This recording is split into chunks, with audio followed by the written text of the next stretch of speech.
Widespread corruption in every cell of local and central institutions in Albania remains the subject of the latest report by the US Department of State on the International Narcotics Control Strategy. On the 10th anniversary of Albania's NATO membership, President Meta underlines that he will continue to strongly support and encourage any initiative, effort and project that serves to strengthen the alliance. From the 1st of April this year, drivers have even more incentive to take care behind the wheel, as insurance premiums will be calculated based on their history of accidents.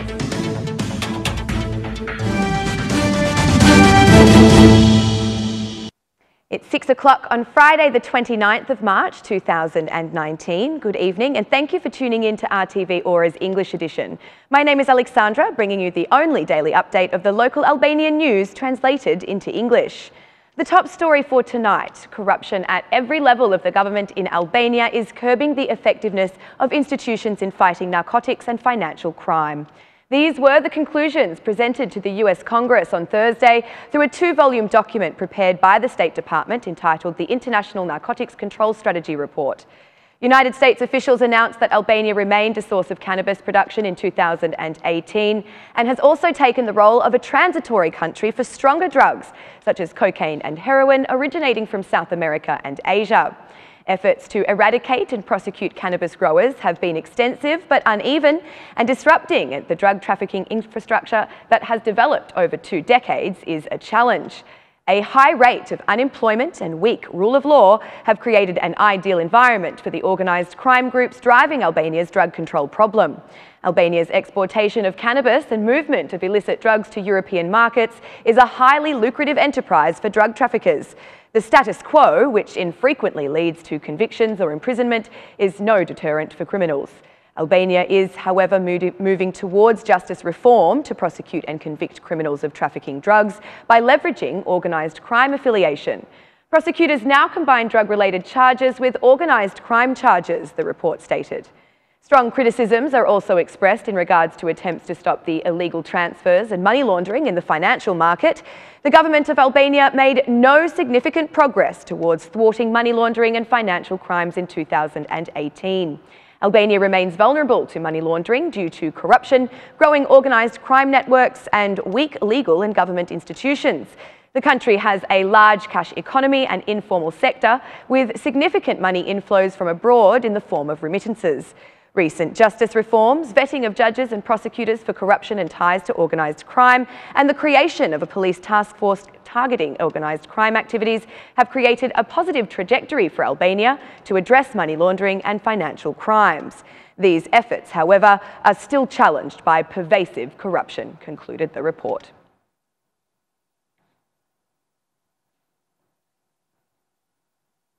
President of the Republic of Albania, Ilir Meta, participated in the Albanian Armed Forces and Military Parade today for the occasion of the 10th anniversary of Albania's membership in the North Atlantic Alliance.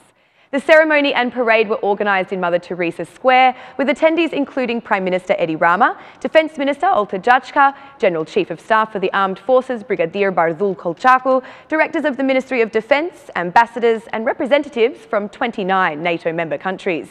Albania's membership in NATO 10 years ago is one of the biggest events in the history of the Albanian nation. I would like to convey particular gratitude to all those men and women in uniform who work to realise this transformational and integrative project of our armed forces. In this historic anniversary, I would like to express my gratitude to all the allied and friendly countries that strongly supported Albania's NATO membership and contributed in a comprehensive manner to the modernisation of our armed forces. A special thanks to the former President of the United States, George W. Bush, who, with his unforgettable visit to Tirana, inspired the joint efforts for the final realisation of this major goal. All Albanians will be forever grateful to the United States and NATO for this crucial intervention that not only saved innocent people, but strengthened peace and security in our region. As President of the Republic, I will continue to strongly support and encourage any initiative, effort or project that serves to strengthen the alliance. We are ready to commit to the alliance and deliver on every responsibility that will be required in the future. Let's not forget the most important and irreplaceable contribution that Albania can and should give. We must be consistently a factor of stabilisation, cooperation and integration in our region through a coherent and credible foreign policy.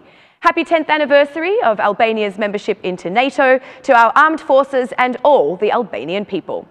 Meanwhile, a speech was also given by Prime Minister Edi Rama during the ceremony, in which he mentioned Kosovo's potential integration into NATO. Albania strongly believes that Kosovo's integration into NATO is a necessity, not only for Kosovo, nor just for the Balkans, but for the whole Euro-Atlantic family. The full involvement of the Balkans in NATO is a strategic vision, and Kosovo's involvement in NATO would be an added value, reiterated Prime Minister Rama.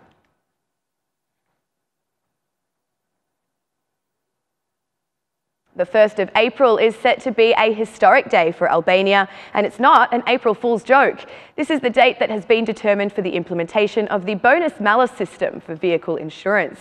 The methodology to be adopted by the Financial Supervisory Authority Board sets out the criteria for calculating the universal scheme of the bonus-malus system to be applied by all insurance companies.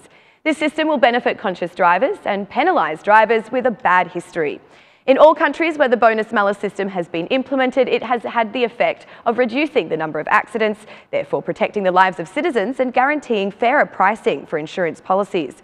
The bonus-malus system penalises drivers with a poor track record by increasing the premium to as high as double if the insured person is responsible for one or more accidents during the insurance period. At the same time, the premium for drivers who do not can be reduced by up to half.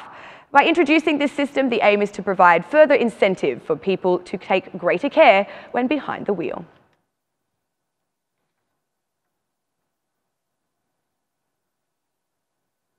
The General Secretary of the Democratic Party, Gazmend Bardhi, and 27 other individuals are facing criminal prosecution over actions during the opposition protest yesterday, held in parallel with the sitting parliament. 7 have been arrested and detained for committing violent acts against constitutional institutions, against police officers and against public property, while a further 14 were released to stand trial whilst free. 6 others have been declared wanted. According to the police of Tirana, work continues to identify, capture and hold offenders legally responsible. Participating citizens in the rally have been accused of opposing a police officer, duty-based abuse, disrupting public peace and breaching the laws on burning substances. As police began to make arrests, former MPs from the opposition gathered in front of the Police Directorate of Tirana, where the accused were being detained. Former DP MP for Shkodra, Bardh Spahia, told the media that the arrests are entirely political, aimed at frightening the citizens away from participating in the protest.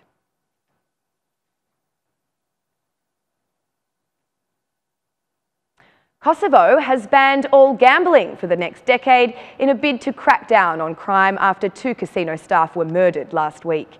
The Parliament of Kosovo voted in the law unanimously, with 69 in favour, 0 against and 0 abstentions for the abolition of the law on gambling in the country for a 10-year term.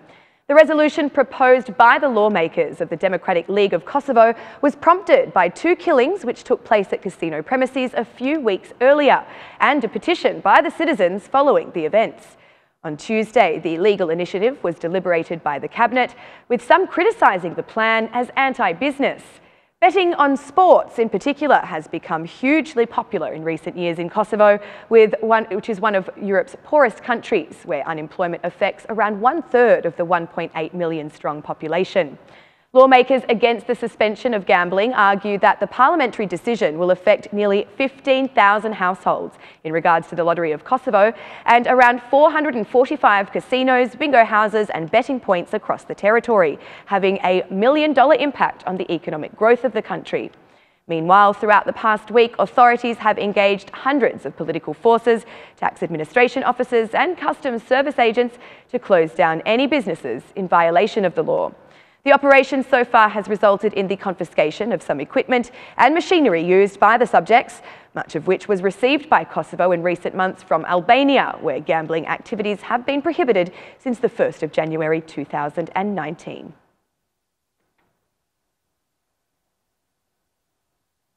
And that's the news across the country today. Thank you for watching our English edition this evening, and be sure to join us again every Monday to Saturday at 6 p.m. for the latest news from Albania. Once again, on behalf of RTV Ora, thank you and good night.